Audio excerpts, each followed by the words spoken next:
അപ്പോൾ കുറേ ദിവസമായി പനിയൊക്കെ പിടിച്ചുകൊണ്ട് എൻ്റെ ചെടി അങ്ങനെ തന്നെ ഇരിക്കുക കേട്ടോ. അപ്പം ഒരാഴ്ച 2 ആഴ്ചയൊക്കെ കഴിഞ്ഞെന്ന് തോന്നുന്നു. എനിക്ക് തന്നെ ഓർമ്മയില്ലാത്ത ദിവസമായിന്ന്. അപ്പോൾ ഇത് വേറൊരു ചട്ടിയിലോട്ട് നട്ടു വെക്കാൻ പോവാം കേട്ടോ. എല്ലാം കൂടെ ഒരുമിച്ചാണ് നടുന്നത്. എന്ന് വെച്ച് കഴിഞ്ഞാൽ എനിക്കിനി സെപ്പറേറ്റ് ചെയ്യാനുള്ള മൂടില്ലെന്ന് പറഞ്ഞു കഴിഞ്ഞാലും ആരോഗ്യം അങ്ങ് ആയി വന്നിട്ടില്ല. കുറച്ച് ആരോഗ്യമായി വരട്ടെ, എന്നിട്ട് നമുക്ക് പതിയെ വേരൊക്കെ പിടിച്ച് വന്നു കഴിയുമ്പം കുറേശ്ശെയായിട്ട് നമുക്ക് എവിടെയെങ്കിലുമൊക്കെ സെറ്റ് ചെയ്ത് വെക്കാം. അപ്പോൾ ഇങ്ങനെ ഒരു ചട്ടിക്കകത്ത് നിറച്ചെടുത്തിട്ടുണ്ട് കേട്ടോ. കരി അടിയിലുണ്ട് കേട്ടോ. മോൾ ഭാഗത്ത് ചകിരി മാത്രം ഇട്ടിട്ടുള്ളൂ. പൊടിയാണ്. പൊടിയൊന്നും അടിക്കാനുള്ള ശേഷിയില്ല കേട്ടോ. അപ്പോൾ ഈ ഒരു ചട്ടിയിൽ ഫുള്ള് ഇതിലേക്ക് ആക്കാൻ പോവാണ് കേട്ടോ. എന്നിട്ട് കാണിച്ചു തരാം. ഇതൊക്കെ ചകിരിയും കരിയും മിക്സാണ് കേട്ടോ. അല്ലെങ്കിൽ നമുക്കിത് വെച്ച് കൊടുക്കാം.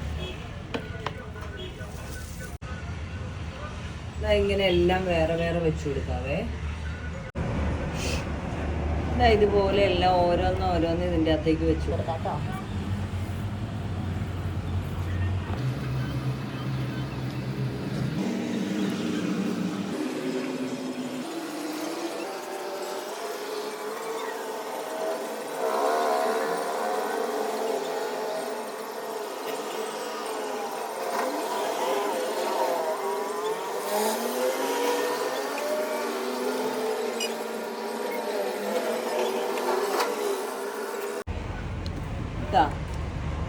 അപ്പോൾ ഇതെല്ലാം നല്ലോണം നിറഞ്ഞിട്ടുണ്ട് കേട്ടോ. അപ്പോൾ അതിലേക്ക് നമുക്ക് ബാക്കി ചകിരി നമുക്ക് ഇട്ട് കൊടുക്കാം.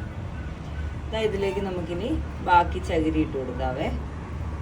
ഇതിൽ പറ്റാവുന്നിടത്തൊക്കെ ഞാൻ ചകിരി ചേർത്ത് വെച്ച് കൊടുത്തിട്ടുണ്ട് കേട്ടോ. സൈഡിലൊക്കെ ചകിരി വെച്ച് കൊടുത്തിട്ടുണ്ട്. പിന്നെ നമുക്ക് വെള്ളം ഒഴിച്ച് ഹാങ് ചെയ്തിടാം. വളമൊക്കെ കൃത്യമായിട്ട് ഇട്ട് കൊടുക്കണം, എന്നാലേ ഇത് വളരുള്ളൂ.